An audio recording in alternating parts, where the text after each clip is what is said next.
오늘은 여러분들과 함께 우리의 삶을 풍요롭게 해주는 친환경 선박 및 부유식 해양 구조물이라는 주제로 함께 얘기를 나눠보도록 하겠습니다. 먼저 여기 앞에 있는 이 사진 어떤 사진일까요? 선박의 앞쪽 모습이죠. 선수부라고 하는데 이게 지금 육상에서 건조가 되었습니다. 전 세계에서 육상에서 건조를 한 국가는 대한민국이 최초였고요. 원래 도크란 부분이 있어야 거기에서 선박을 건조하고 물 위에 띄워서 이렇게 선박을 진수를 할 수 있는데 세계 최초로 과거에 현대중공업이었는데 현대중공업에서 육상에서 건조를 함으로 해서 전 세계 어떤 지역에 도크가 없더라도 선박을 건조할 수 있는 그러한 새로운 신공법을 대한민국에서 개발을 했기 때문에 제가 첫 번째 사진 주제로 이렇게 올려놓았습니다.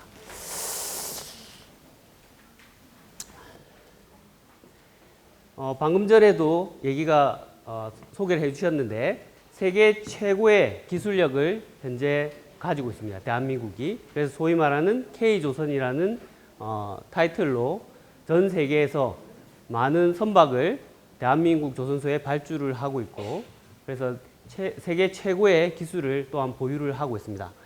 왼쪽에 보이는 거는 여러분들 잘 아는 컨테이너선, 그리고 오른쪽에 있는 거는 아마 조금 못 본 학생들도 있을 텐데 해양 구조물입니다.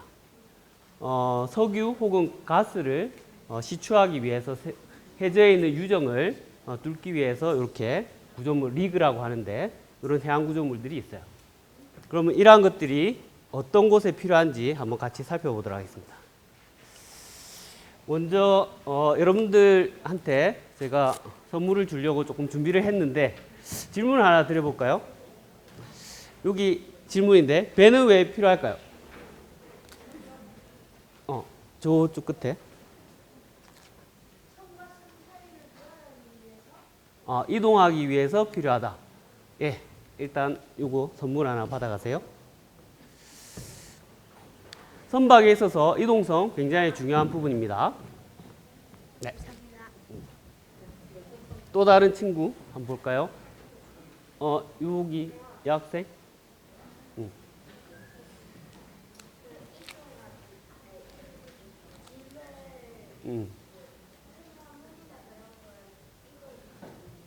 예, 화물을 이동시키기 위해서 필요하다. 예, 맞습니다.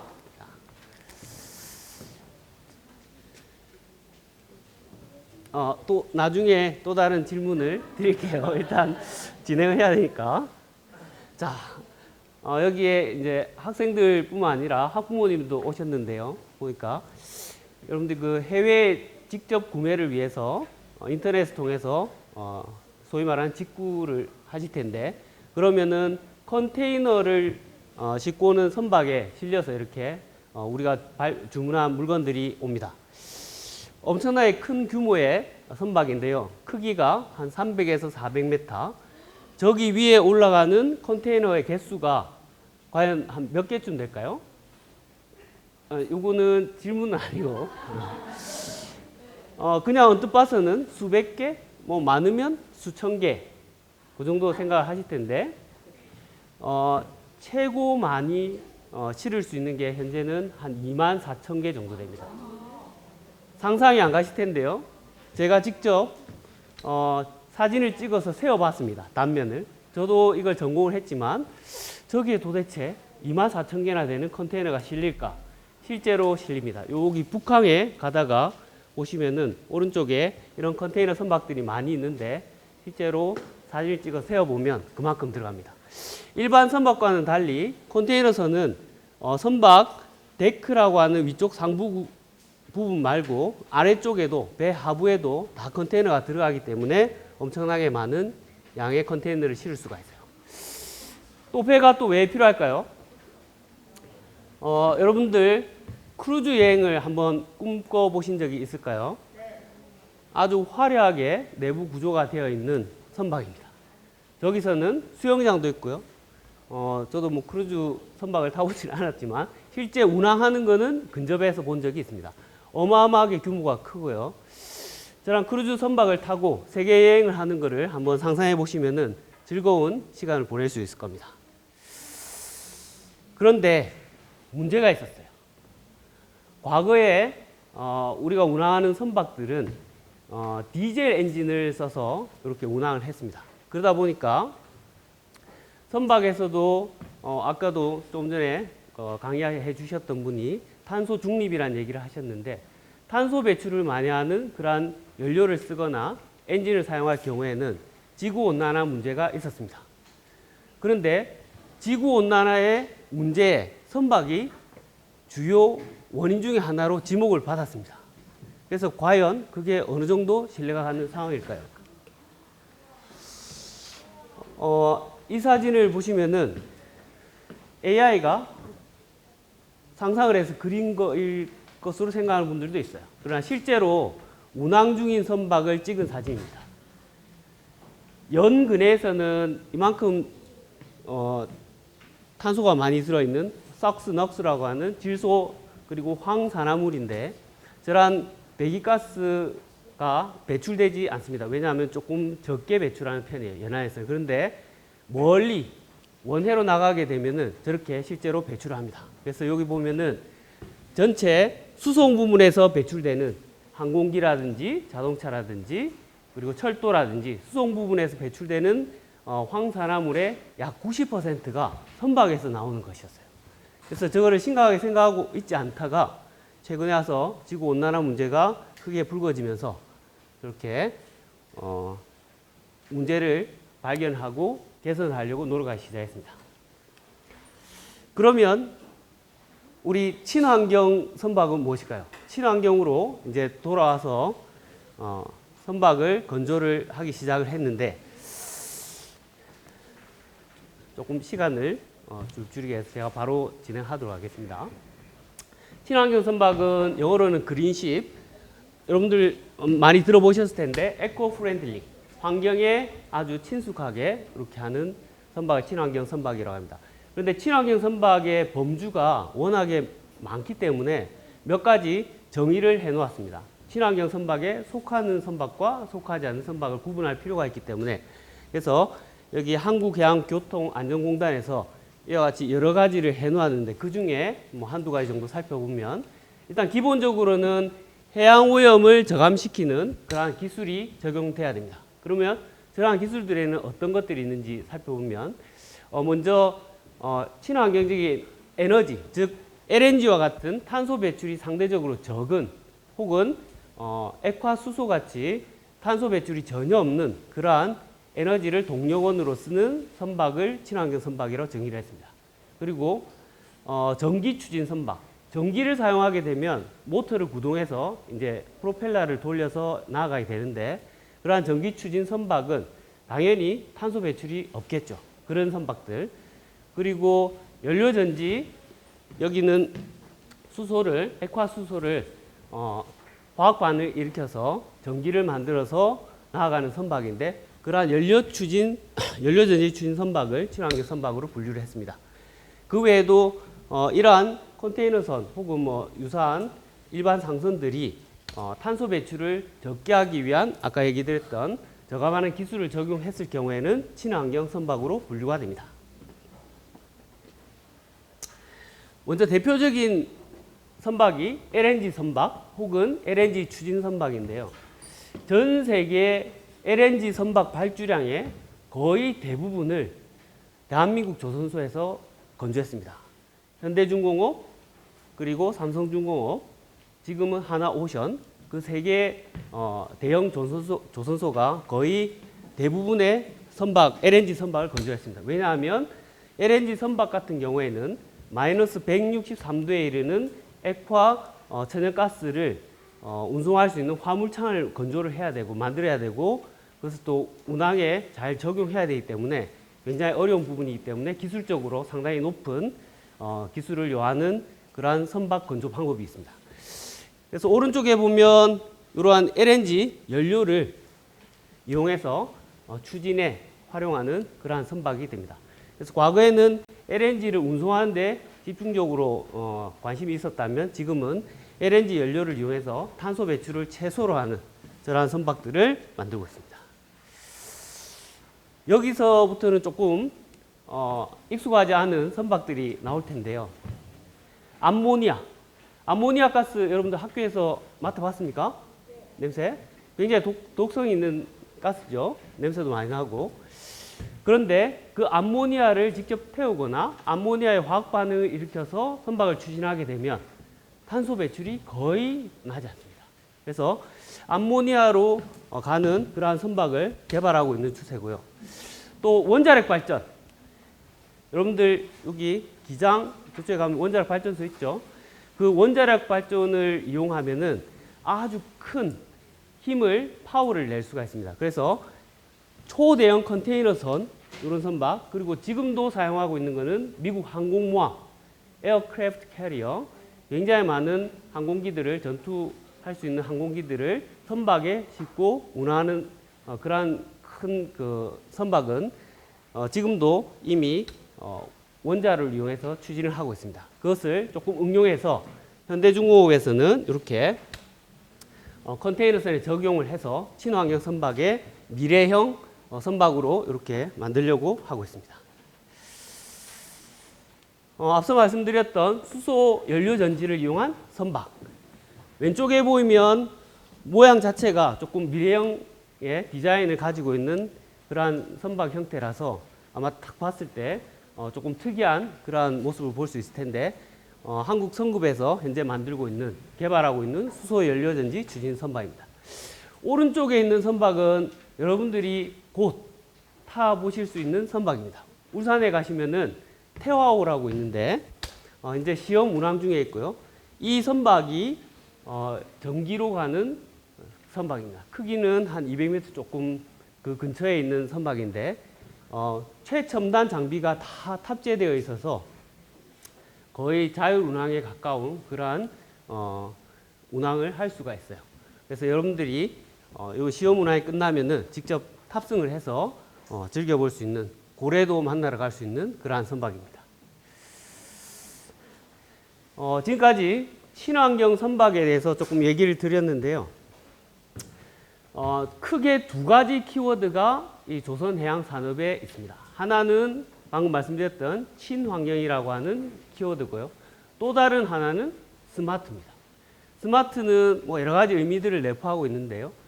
바다에서 보면 우리 육상에서는 왼쪽에 있는 이 차량 테슬라, 여기 들어보셨죠? FSD, 완전 자율 주행이 가능한 그러한 자동차가 최종 목적지입니다. 바다에서는 어떨까요? 바다도 마찬가지입니다.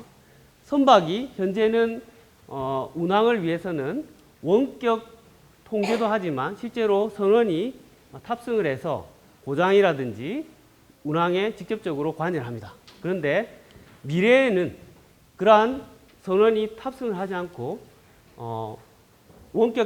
원격으로 조정할 뿐만 아니라 아예 자율 판단을 선박이나 해양 구조물 자체가 스스로 판단해서 스스로 알아서 나아가는, 그래서 롤스로이스라든지 그 외 GE라든지 그리고 한국으로 치면 현대중공업, 삼성중공업 등등의 큰 회사들이 현재 자율운항 선박을 개발을 하고 있고 거의 완성 단계에 와 있습니다. 다만 이제 여러 가지 법적인 문제라든지 실제 운항의 시운전이 필요해서 현재는 계속 시험을 하고 있는 단계고요. 자동차에 이러한 등급이, 운항 등급이 있어요. 선박도 마찬가지로 레벨에 따라서 자율 운항이 어느 정도 가능한지를 이렇게 구분해 놨습니다. 크게 두 가지 정도로 얘기를 드리면, 하나는 첫 번째는 사람이 탑승하지 않는 게 이제 첫 번째 목적이고요.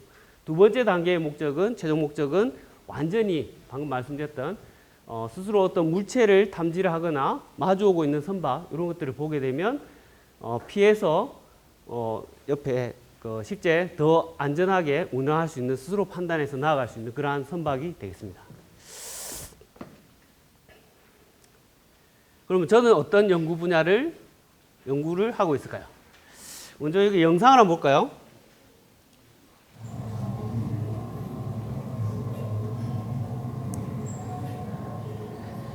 바다에 가면 어마어마한 파도가 옵니다. 여러분들은 인근 연안에서 봤을 텐데 실제 외해에 나가면 파도의 높이가 10m, 20m, 심지어 30m에 이르는 10층 건물 높이 이상의 파도가 옵니다. 그래서 실제로 선박을 설계할 때 20m, 30m에 해당되는 파도를 입력으로 해서 해석을 하고 설계를 진행합니다.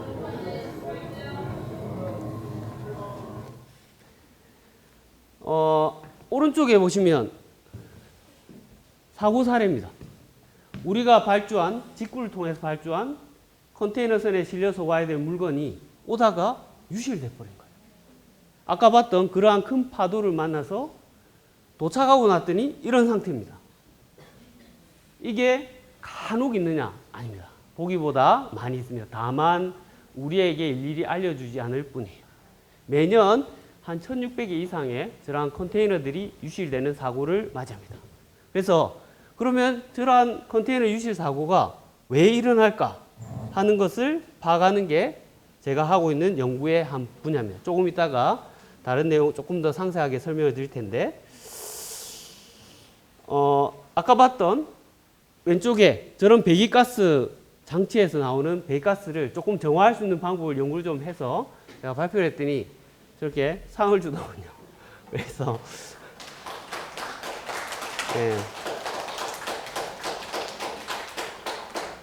친환경 선박 혹은 스마트 선박과 관련된 저런 연구들을 열심히 하게 되면 여러분들 미래에 과학자가 돼서 이렇게 하면은 상도 받고 또 좋은 기회가 있을 겁니다. 그래서 방금 말씀드렸던 그러한 선박이 유실되는 사고에 대한 원인을 한번 살펴봤더니 요거는 모형 시험의 실예입니다. 파라메트릭 롤이라고 하는 현상입니다.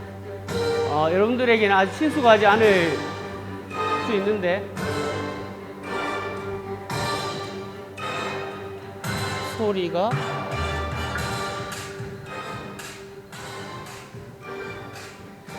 파도가 크게 높지 않을 때는 상대적으로 운동이 있어도 적게 나타납니다. 특히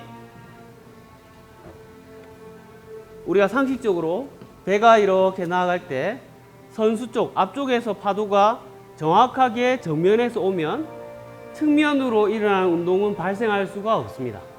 그런데 조금의 요동만 있으면 특정한 조건에서 이 운동이 굉장히 가진되는 상황이 벌어집니다. 예를 들어서 이거를 물리적으로 설명을 드리면 우리가 목걸이에 물체를 달고 그냥 이렇게 흔들면 흔들리다가 멈춰요. 그런데 아래 위로 약간만 움직임을 주면 목걸이가 더 크게 진동을 하는 현상을 볼 수 있습니다. 그게 소위 말하는 파라메트릭 롤 레조넌스라는 건데, 이러한 현상이 발생하게 되면 이 상황이 지금 모형선의 정면에서 파도가 오고 있음에도 불구하고 측면으로 엄청나게 큰 요동을 합니다. 그래서 선박의 폭이 30에서 40m 정도라고 보면 저 정도 각도가 움직이게 되면 거의 수십 미터가 측면에서는 움직이는 그런 효과가 나타납니다. 그래서 아까 보셨던 선박의 사고 사례의 컨테이너 유실 사고가 저러한 현상 때문에 발생을 하게 됩니다.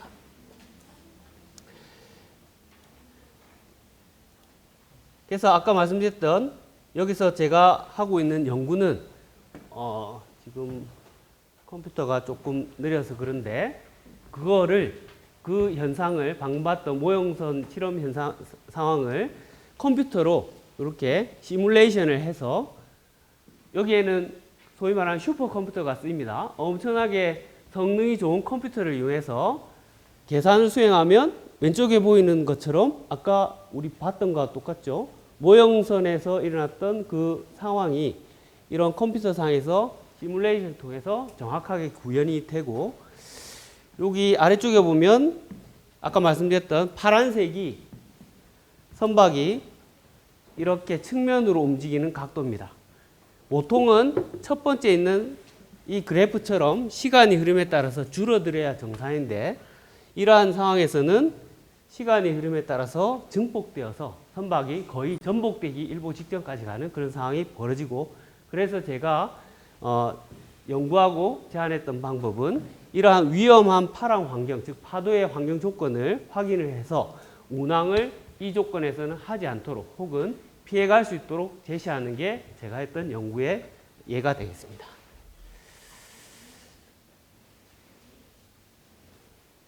그리고 이러한 운동이 발생을 할 때 어떻게 하면 줄일 수 있을까 연구를 조금 했습니다. 여기 보면 왼쪽에 있는 사진과 오른쪽에 있는 사진이 조금 차이가 있습니다. 지금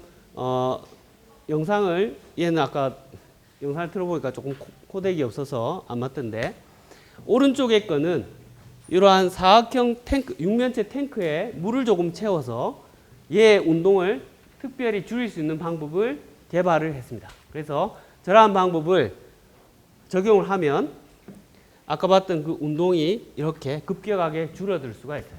그래서 이거를 제가 특허청에 신청을 했더니 특허증을 주더군요. 그래서 여러분들도 이렇게 연구한 내용을 특허화해서 나중에 적용을 할 수가 있습니다. 그래서 제가 만든 이 내용을 우리 학생들에게 한번 RC를 주면서 한번 적용을 해서 영상을 찍어 와라 했더니 이렇게 만들어 왔습니다. 왼쪽에 보이는 거는 탱크를 설치하지 않은 것이고, 오른쪽에 있는 거는 탱크를 설치한 거예요. 파란색 물처럼 보이는 거. 왼쪽은 요동이 크지만 오른쪽은 굉장히 요동이 적게 나타납니다. 그래서 실용화 가능한 걸 확인을 했고요. 짧고 간단하지만 저렇게 우리가 아이디어를 새롭게 내어서 공학적 지식을 바탕으로 개발을 하게 되면 저렇게 특화해서 사람들이 생활할 때 혹은 선박에 적용을 하면 훨씬 더 요동이 줄어들 수 있는 방법을 찾을 수가 있습니다. 아까도 영상 봤지만 바다에 가면 엄청나게 큰 파도를 만나게 됩니다. 그래서 선박이 엄청나게 많은 요동을 하는데 안에 있는 내부에 있는 유체, 즉 LNG, 아까 같은 경우 LNG인데 이 LNG가 저렇게 내부에 크게 요동을 합니다. 그런데 저런 유체 덩어리가 여러분들 파도풀에 가서 서 있으면 파도풀에 파도가 와서 나를 때리면 넘어질 정도로 세게 오죠. 그거에 한 100배 이상의 큰 힘이 저 벽면을 칩니다. 그러면은 철판도 휘어질 정도로 엄청나게 큰 충격이 와요. 그래서 그러한 충격에 용접부라든지 그 구조물에 손상이 조금 생기면은 큰 화재 폭발로 이어질 수가 있습니다. 그래서 그러한 것들을 막을 수 있도록 하기 위해서는 설계를 잘 해야 되는데 그 설계를 위한 힘을 우리가 이런 실험을 통해서 얻어낼 수가 있습니다. 이러한 현상을 슬로싱 현상이라 그러고, 초고속 카메라를 이용해서 이러한 현상을 우리가 규명을 합니다. 그래서 이러한 부분에 압력계 혹은 로드셀이라고 하는 하중 센서를 붙여서 계측을 해서 어느 정도의 힘인지를 파악하고 나서 그거를 설계에 반영을 합니다. 과거에는 아예 그런 충격 자체가 적어질 수 있도록 물이 타고 돌 수 있도록, 여기서는 LNG인데 LNG가 타고 돌 수 있도록 이런 원형을 했더니 이런 빈 공간이 많아요. 원형을 하면. 그래서 최대한으로 많이 싣고 운송할 수 있도록 이러한 사각형 형태 혹은 육면체 형태로 만들려고 하다 보니까 아까 말씀드렸던 그런 유체 충격 하중 때문에 큰 손상을 받을 수 있어서, 그래서 이러한 슬로싱 문제를 해결하기 위한 많은 연구들이 있었고 저도 거기에 관련한 연구를 많이 수행하고 있습니다.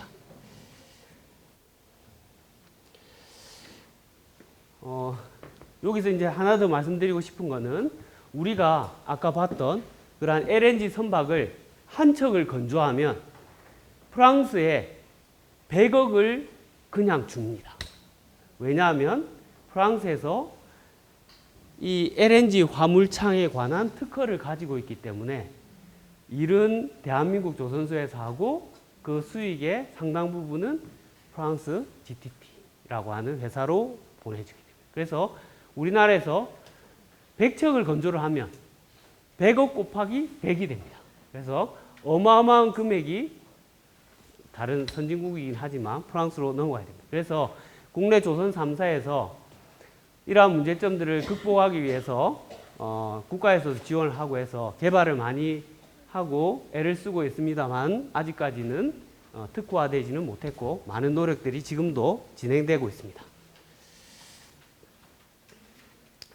그래서 제가 추가적으로 또 연구를 했던 거는 안에 저렇게 흔들리는 유체를 어떻게 하면 충격을 줄일 수 있을까를 이렇게 내부에 구조물을 만들어 가지고 여기에 마치 우리 방파제처럼 막으면 벽면의 충격이 줄지 않을까 하는 아이디어를 생각을 해서 이렇게 만들어서 실험을 했고 또 이거를 특화해서 했더니 또 이것도 역시 마찬가지로 특허증을 주더군요. 그래서 이러한 아이디어가 특화되고 상용화되면 대한민국의 조선 발전에도 큰 도움이 됩니다. 그래서 활용할 수 있는 범위가 LNG 선박도 있지만 향후에 있을 LH, Liquefied Hydrogen, 즉 액화 수소에도 적용할 수 있고 슬로싱 문제를 해결할 수 있는 방안의 하나로 제시될 수가 있습니다. 그래서 지금까지 말씀드렸던 친환경 스마트 선박에 있어서 미래의 모습은 어떨까? 간단하게 말씀드리면 세 가지 키워드로 말씀드릴 수 있어요. 하나는 지속 가능한, 즉 에코 프렌들리, 친환경적인 선박이 돼야 될 것이고, 그리고 자율 운항이 가능한, 보다 스마트한, 스마터, 아까 말씀드렸던 원격, 무인, 최종적으로는 자율 운항까지 가능한 그러한 선박이 될 것이고, 무엇보다도 중요한 것은 우리의 안전이겠죠. 그래서 보다 안전한, 그래서 safe operation이라고 하는데 보다 안전한 저런 세 가지 키워드로 아마 미래의 선박은 기술이 진행될 겁니다. 여기까지가 이제 선박에 관한 내용들을 말씀드렸고요. 지금부터는 해양 구조물에 대해서 조금 설명을 드릴 겁니다. 이 질문에 대한 답을 할 수 있을지 모르겠는데 부유식 해양 구조물은 왜 필요할까요? 자, 이거 맞추는 친구는 사신도 선박 요거 드릴게요. 자. 최근에 이제 심해에서 망가한 단계와 문제점을 보존되면서 네. 그런 화성한 새로운 원료 화성을 채취하기 위해서 그 한 지점에서 내려가서 채취하는 것들을 좀 효율적이기 때문에 부분을 설치해야 해양 자원 개발을 위한 구조물로서 필요하다. 예, 맞습니다. 자, 네. 아주 똑똑한 학생이 왔군요. 자, 먼저 몇 가지 사례를 한번 살펴볼게요. 우리가 석유 그리고 가스 이러면 뭐 최근에 와서는 탄소 문제 때문에 별로 좋지 않은 이미지가 있긴 한데 그럼에도 불구하고 얘는 우리 일상생활에 반드시 필요합니다. 왜 필요할까 한번 봅시다. 봄소풍을 갔어요. 갔더니 의자도 필요하고 도시락도 있고 텐트도 있어요. 이게 어디서 만들어졌느냐? 석유로부터 추출된 그러한 원재료를 이용해서 만들어진 거예요. 또 다른 거 한번 볼까요? 여러분들 학교에 가면 피리, 악기, 그리고 여기 학생들 중에는 아마 피아노 잘 치는 친구들 있을 텐데 피아노 건반도 플라스틱으로 만들고, 그리고 최근에는 옷 재료도 석유로부터 채취하고 꺼내고 만들고, 그리고 항공유, 비행기가 운항할 때 거기도 연료가 필요한데 조금 고급 연료긴 하지만 그것도 여기 석유로부터 나오고, 또한 기계류들이 잘 작동하기 위해서는 윤활유라는 것을 필요로 하는데 발라줘야 되는데 그것도 석유로부터 나옵니다. 그래서 우리 일상생활에 석유가 뗄래야 뗄 수 없는 그러한 원재료 중에 하나입니다. 또한 한번 볼까요? 이거 어디서 볼 수 있을까요? 앞에 있는 이거. 한강공원에 가면 저녁에 보면 이렇게 볼 수가 있습니다. 얘가 한강에 떠 있어요. 아름다운 모습으로 있습니다.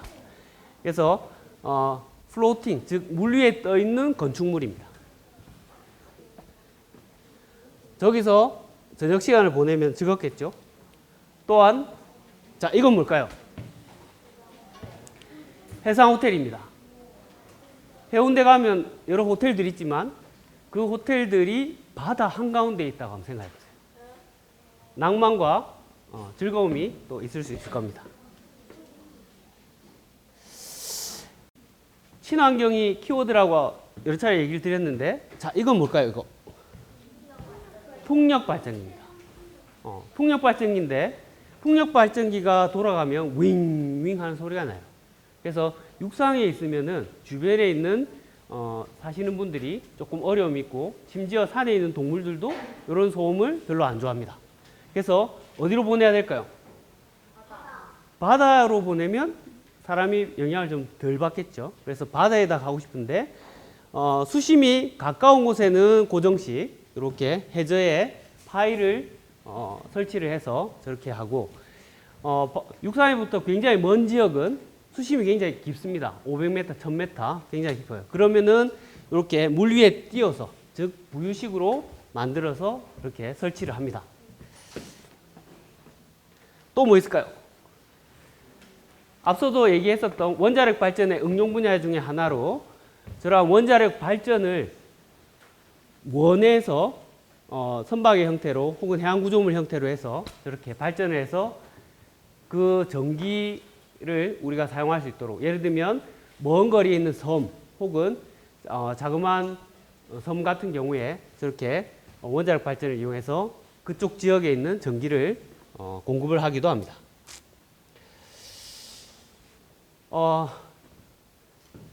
지금 이제 보게 되는 선박은 인류가 만든 부유식 해양 구조물 중에 가장 큰 해양 구조물입니다. 그거를 어디서 건조했느냐? 대한민국 삼성중공업에서 건조를 했어요. 제가 뭐 삼성중공업 회사 소속은 아니지만 대한민국의 한 큰 기업의 하나로서 큰 기여를 하고 있습니다. 자, 그러면 방금 말씀드렸던 그 가장 인류가 만든 가장 큰 해양 구조물인 이 FLNG라고 하는데, FLNG의 크기를 한번 볼까요? 크기가 에펠탑보다 크고 대만에 있는 것보다 크고 세계에서 가장 높은 건축물과 거의 준할 정도로 길이가 500m에 이릅니다. 그리고 높이만 해도 거의 50층 아파트 높이에요. 그래서 이 FLNG라는 게 건조가 되어서 해저에 있는 이러한 가스류를 이렇게 위에서 바로 정제를 해서 육상으로 가져와서 바로 우리가 쓸 수 있도록 이렇게 개념을 개발을 하고 만들어서 이렇게 우리가 사용할 수 있는 LNG, 액화 LNG로 운송을 해서 보내줍니다.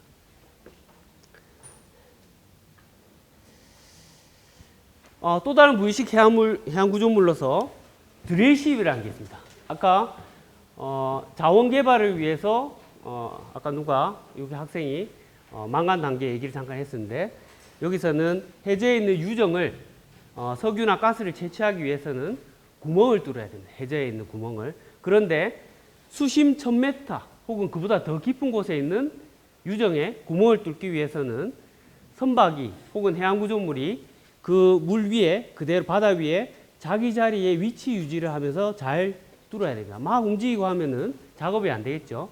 그래서 이러한 해양 구조물을 드릴십이라고 하는데, 저거는 전 세계 국내에서 주로 선박을 건조를 합니다.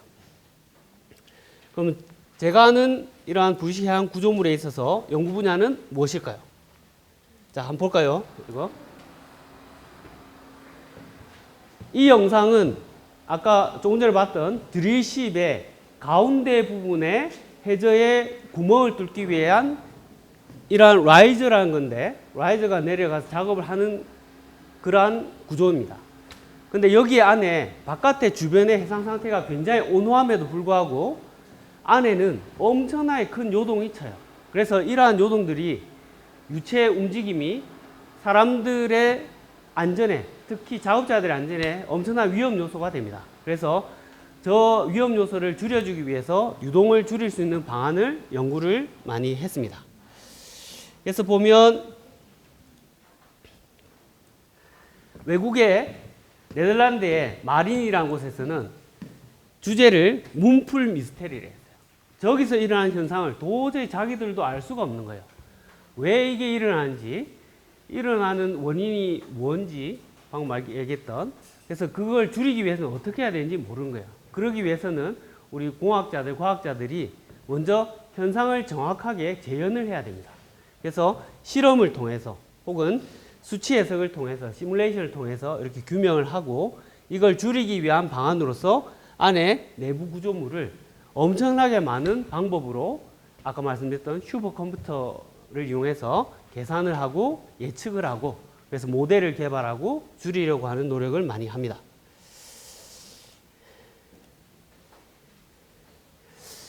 그래서 어느 정도 예측이 되고 모델이 개발이 되면 실제로 해양에 있는 조건과 똑같이 좀 큰 수조에서 이렇게 실험을 수행을 합니다.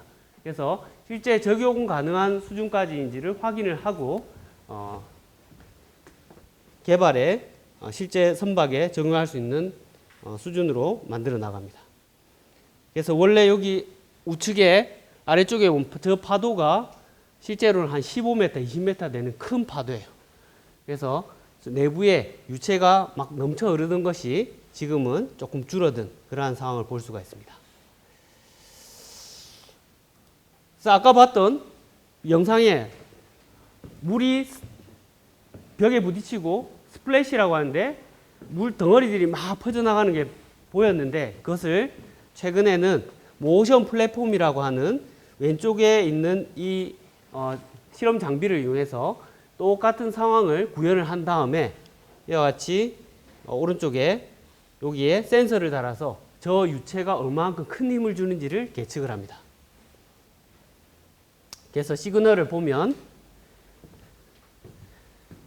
시간이 지나감에 따라서 큰 파도가 팡팡팡 쳐서 실제 이 맥시멈 값들이 어느 정도인지를 파악을 하고 이러한 큰 파도에 의한 힘에도 견딜 수 있는 구조물을 설계를 하고 만듭니다.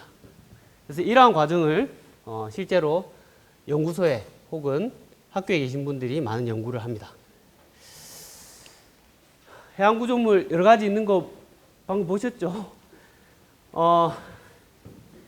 이거는 해양 구조물 중에 하나인데 보통은 도크에서 선박을 건조를 하고 이러한 해양 구조물도 도크라든지 아니면 육상에서 건조를 한 다음에 바지선을 이용해서 이동해서 해양에 설치를 합니다. 그런데 이 경우에는 플로팅 도크라고 해서 해양 구조물 위에 해양 구조물, 즉 배 위에 배가 얹혀져 있는 구조예요. 그래서 얘를 건조를 다 한 다음에 바다로 가져가서 하나는 깔아앉히고 하나는 자연스럽게 떠서 두 개를 분리하면 얘가 자연스럽게 진수가 되는, 즉 바다 위에서 작업할 수 있는 그러한 상황으로 갈 수 있는 그러한 모습을 지금 보여주고 있습니다. 그러기 위해서 건조를 하는데 문제는 우리나라에 여름만 되면 뭐가 오죠? 태풍이 옵니다. 그런데 태풍이 지구온난화 덕분에 점점점 풍속이 세집니다. 엄청나게 풍속이 세요. 그래서 지금은 예전에는 한 30m, 35m가 35m/s가 풍속의 설계치였다면 지금은 40, 45. 이전에 태풍 매미가 우리가 예상하지 못했던 엄청난 속도로 거제, 울산을 이렇게 지나가는 바람에 선박이 바다에 있던 선박이 육상에 올라와 있고 건조하던 선박이 현대중공업에서 건조하던 선박이 미포조선의 선박을 들이받는 그러한 엄청난 사고들이 많이 났었어요. 그래서 태풍에도 강건하게 자기 자리를 지킬 수 있는 이러한 계류 시스템이라고 하는데 와이어나 혹은 체인 혹은 로프로 잘 묶어 놓을 수 있는 방법을 연구하는 게 제가 했던 것 중에 하나입니다. 그래서 이게 힘의 크기들을 여기에 여러 가지 줄들이 보이는데 힘의 크기를 균등하게 해야 안 끊어지는데 어느 한쪽이 크게 힘을 받으면 하나가 끊어지면 다 모조리 두두두둑 끊어져서 저러한 수조 원짜리 해양 구조물이 바다에 떠내려가 버리는 그런 사고가 발생합니다. 그래서 그러한 것들을 막기 위해서 해석을 하고 연구를 많이 수행을 했더니 이렇게 또 열심히 했다고 상을 주더군요.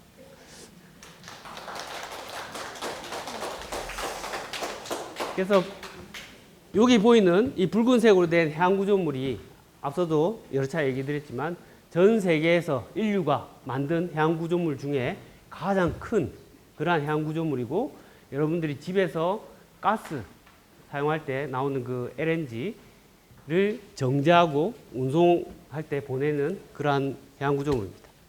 거기에 안전하게 이렇게 정박할 수 있도록 하기 위해서는 건조하는 동안에 이러한 팬더라고 하는 구조물들도 부품들도 필요한데 고무 재질로 되어 있어요. 이러한 팬더의 크기가 좀 상대적으로 작은 거를 가져와서 제가 찍은 건데 한 3.3m 직경이 되고, 큰 거는 한 5m 이상의 그러한 굉장히 큰 구조물이 됩니다.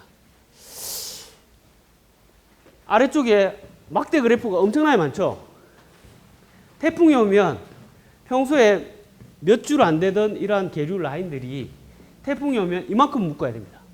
그것도 필리핀 앞바다에서 발생한 태풍이 우리나라까지 오는데 4일에서 5일 정도밖에 안 걸려요.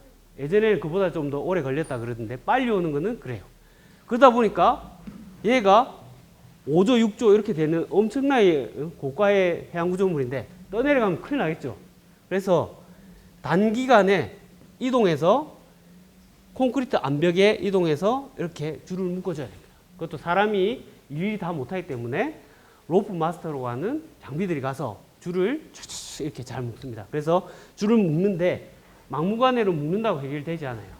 균등하게 힘을 받을 수 있도록 현장을 잘 정리한 다음에 줄을 쫙 묶어줘야 됩니다. 그래서 이러한 작업들이 여러분들은 뭐 보지 못했을 수 있지만 실제로 조선소에서는 저러한 일들을 끊임없이 태풍이 올 때마다 수행을 합니다.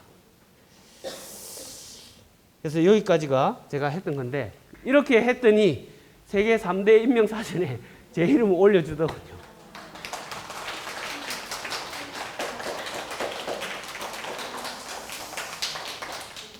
그래서 지금 제가 실은 지난주에 여기 와 보니까 어떤 학생들이 있는지, 제가 주로 대학생들 혹은 대학원생들 강의를 하고 교육을 하는데, 지난주에 와 보니까 아주 저학년부터 한 중학생 그리고 학부모님도 같이 계시고 해서 우리 또 학생들이 관심이 있는 조선해양공학에 만약에 관심이 있다면 어떻게 진로를 잡아가야 될까, 이런 생각이 잠깐 났습니다. 그래서 조금 제가 준비를 해봤는데, 보시면은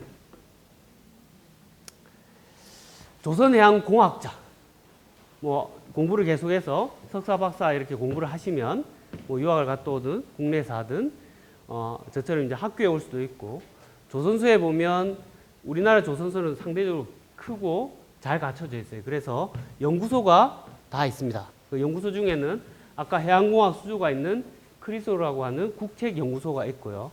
그리고 각 조선소에 기술개발본부가 있습니다.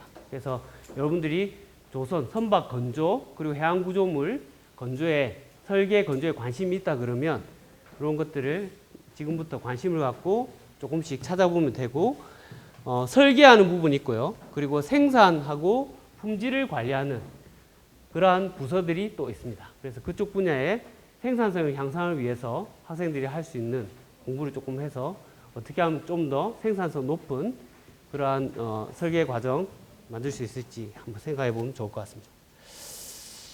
그래서 대학으로 오면, 물론 뭐 우리나라에 많은 대학들이 있는데 대학으로 오면 학생들이 할 수 있는 그런 활동들이 많이 있습니다. 특히 제가 추천하고 싶은 거는 국내에만 이렇게 머무르면은 생각의 폭이 상대적으로 좀 좁을 수 있는데 전 세계를 바라보고 조선해양 분야에는 많은 기관들이 있습니다. 싱가포르에 가면 아까 얘기했던 옵쇼 해양 구조물과 관련된 그런 회사 내지 기관들이 많고요. 그리고 독일에 가더라도 저런 HSVA라는 수조 기관이 있고, 노르웨이 이런 데 가면 또 NTNU 이런 대학들이 있고, 그리고 미국의 MIT, 스탠포드 이런 대학들에도, 미시건 이런 데도 보면 조선해양공학과가 잘 있고 학생들이 가서 공부도 많이 하고 있습니다. 국내 학생들이. 그리고 오늘 아까 몇몇 학생들한테 드렸던 이런 만들기, 대학생 형들도 만들게 합니다. 다만 차이는 이러한 형들, 여기 있는 학생들 외국인 학생들이에요. 베트남에서 우리 학교에 이제 공부를 하러 온 학생들인데 설계 과정을 거쳐서 실제 건조를 하기 위해서 도면 작성을 하고 그래서 실제로 한번 만들어 보는 실제 구조물과 거의 똑같이 이렇게 만들어서 모형 시험도 하고 그렇게 해서 그 과정을 통해서 선박의 설계부터 최종 건조 단계까지 어떻게 진행되는지를 한번 체험해 보고 하는 과정을 합니다. 그래서 저러한 과정을 하게 되면 문제 해결 능력이 많이 향상됩니다.